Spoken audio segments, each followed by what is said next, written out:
Hello, this is Donniel Hartman and Yossi Klein Halevi from the Hartman Institute in Jerusalem. And this is the Hartman Institute's podcast, For Heaven's Sake, the special edition, Israel at War. And today is day 26. And today, our theme is the Sword of Damocles, the threat that hovers above us. Because that's really what most of us are feeling right now. There was a threat, or rather the actualized danger, the horror of day one. There was the air campaigns. And then we moved into Gaza.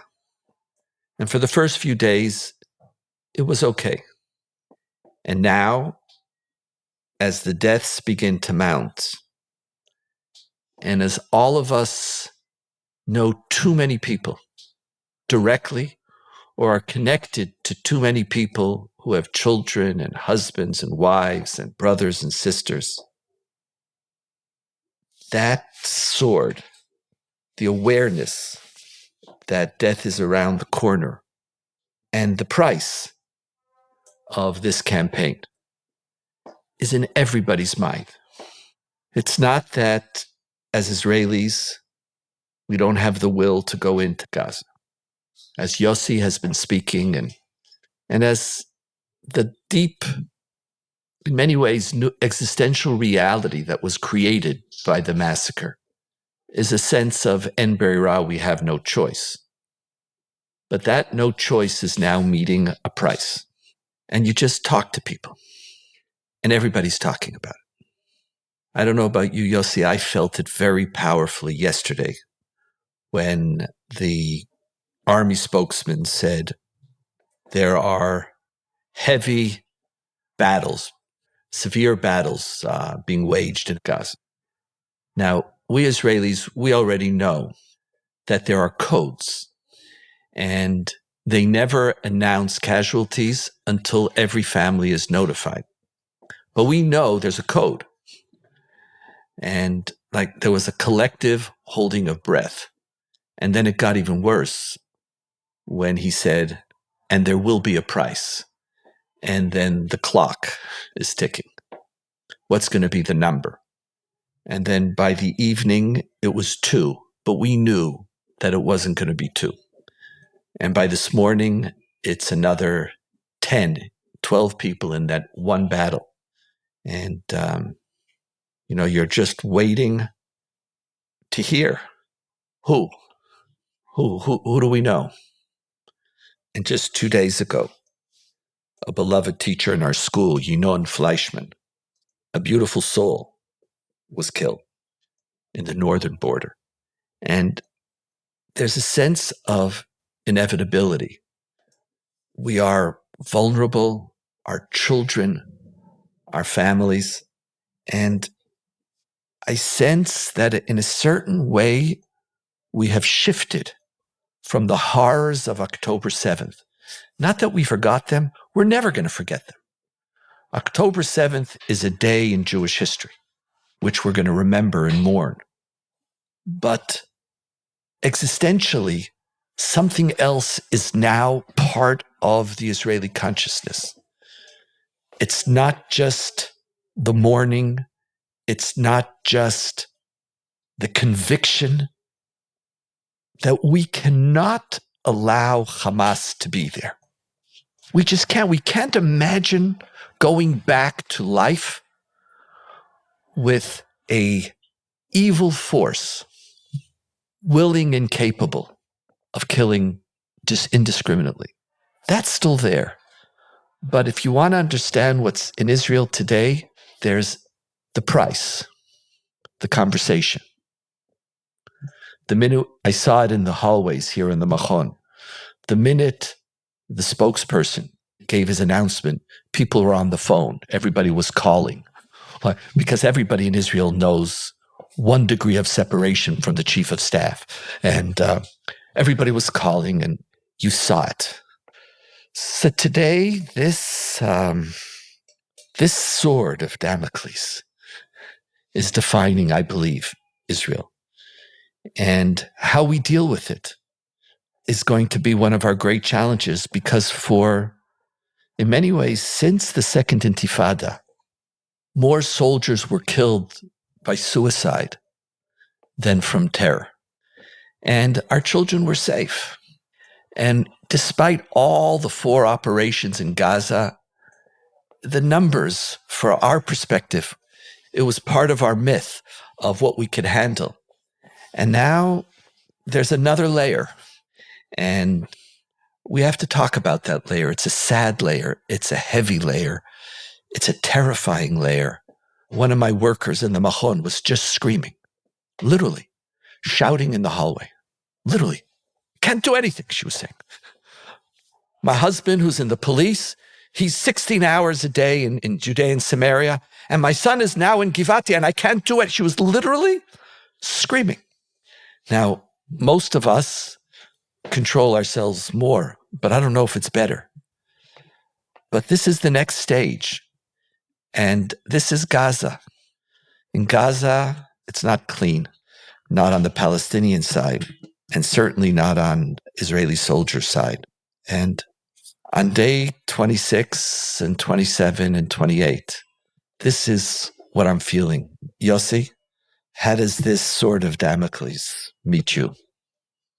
Well, exactly what you were saying is that as soon as the names were released, you go over them.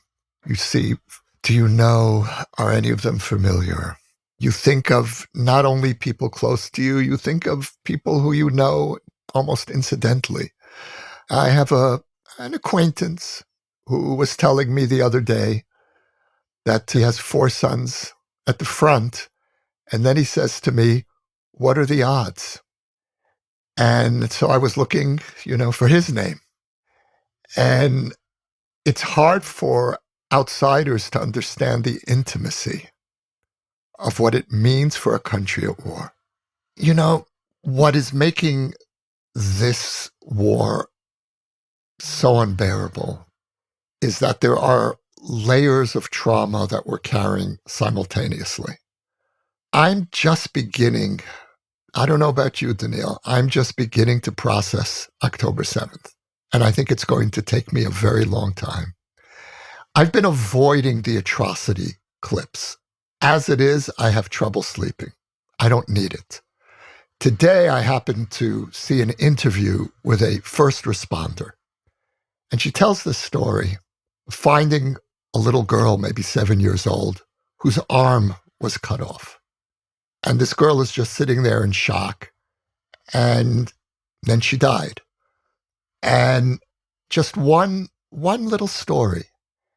And think of the multitude of stories that are reverberating right now in the Israeli psyche. And so you're right.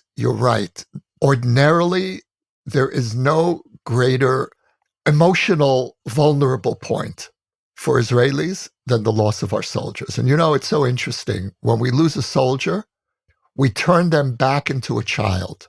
They're our children. They're not, he died as a soldier, but he's mourned as a child, as a son, as a friend.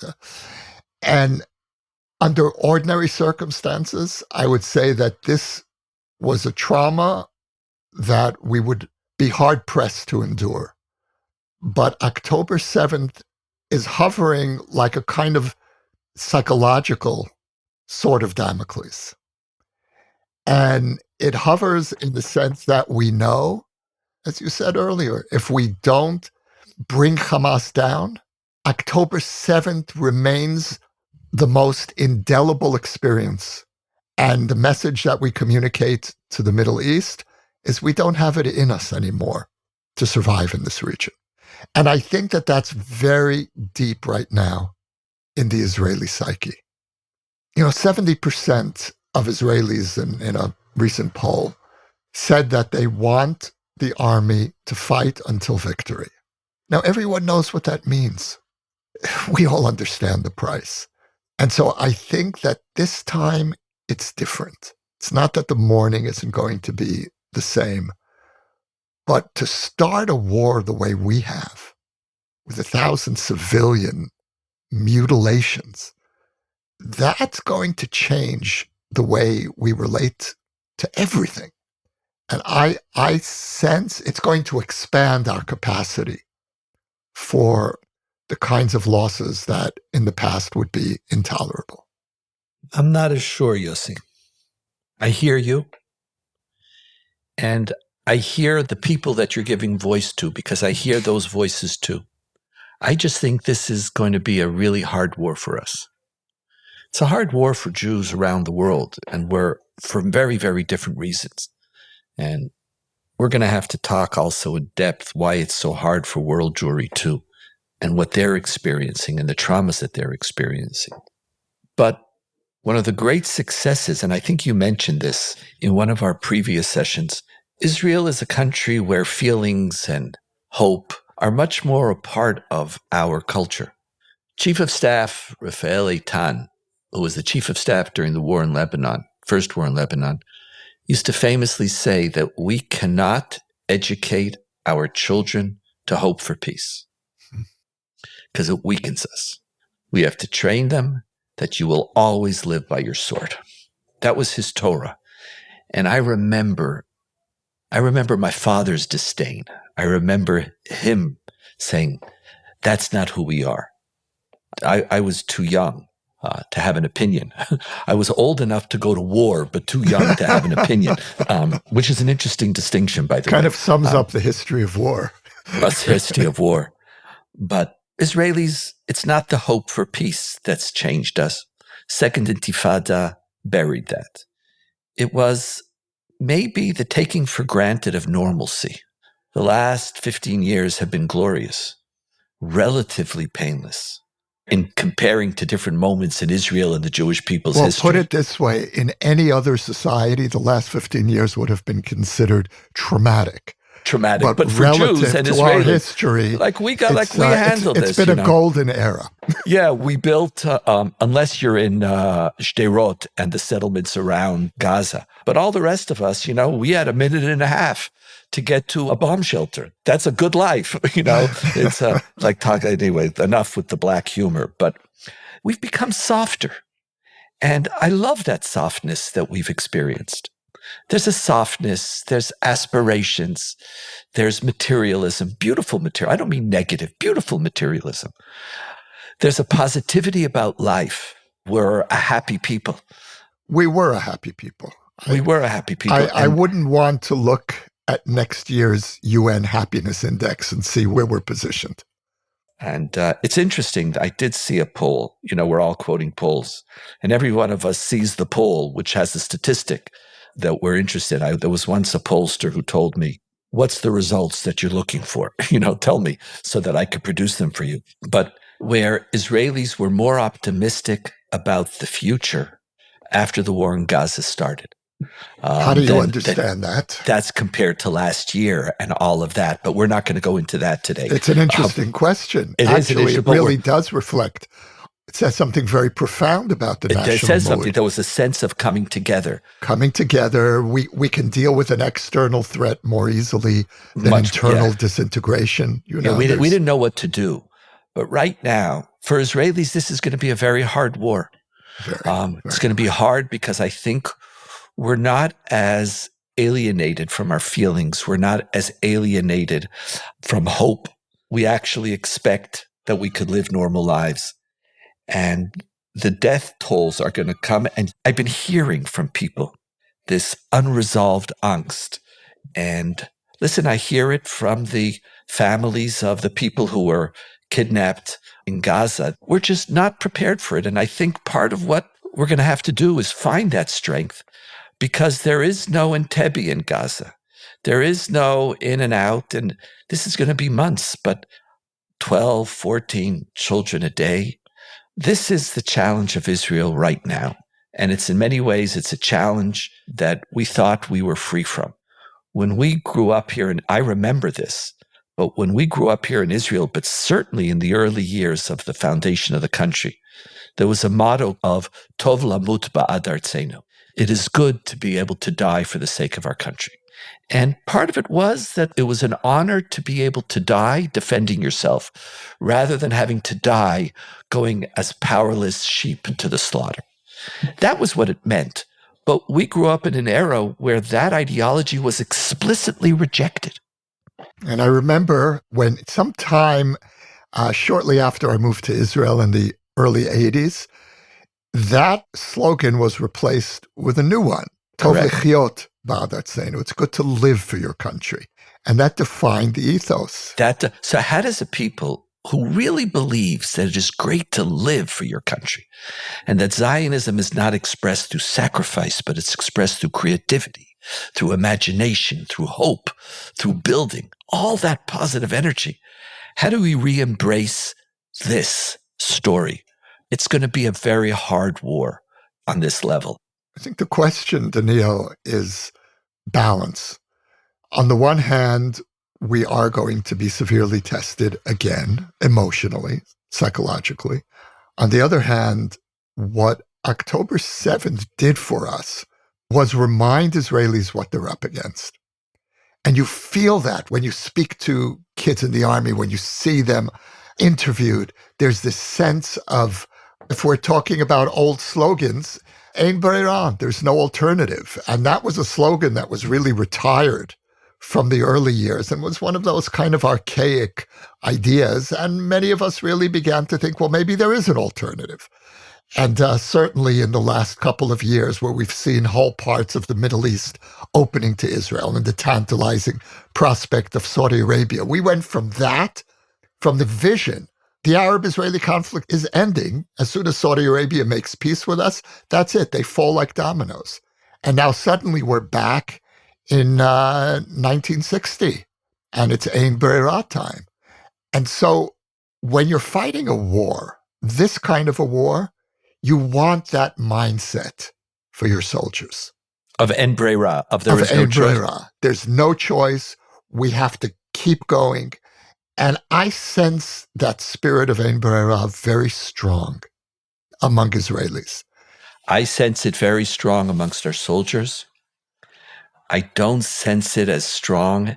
And in many ways, it shouldn't be as strong amongst the home front. Listen, I remember when I went to war, there was fear, but I didn't, to tell you that I fully understood what it meant. I didn't. You went, and I remember the first time being fired upon. The first time it dawned on me. I was a tank commander. I was in a tank column going in Lebanon.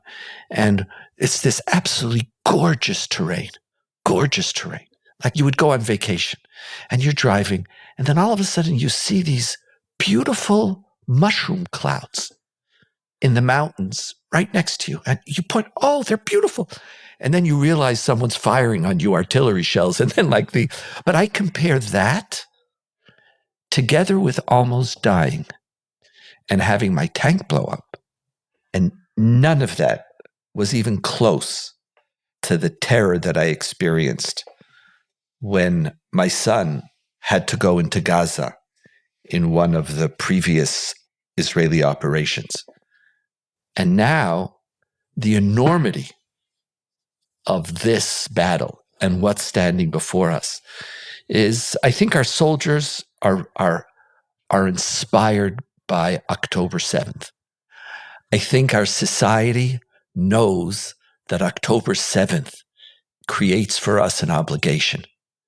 But I think the fact that we're a more hopeful, maybe normal people is going to make this hard. And it's just, that's where we are right now.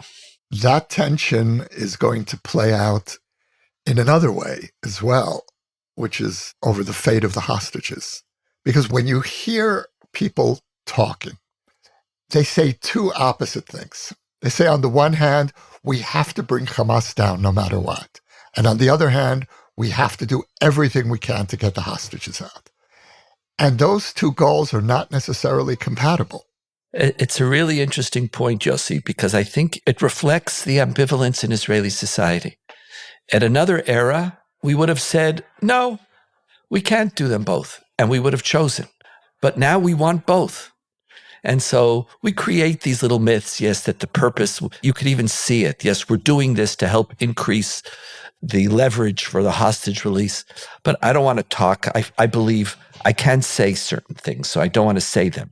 But I think your observation is very powerful, the two statements being said together is just a reflection of the weight of what we're going to be experiencing right now. I should have warned our audience that it's a day after the first massive soldier casualties is shaping us, and as we look forward, and it's going to be a hard time, and we're all in a waiting mode as we're waiting for a sword that we hope won't fall, but as we know it will, and at the end, en brera.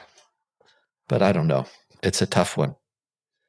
This is, for heaven's sake, Israel at War, day 26. For more ideas from the Shalom Hartman Institute about what's unfolding right now, sign up for our newsletter in the show notes or visit shalomhartman.org/Israel at War. May we all be well.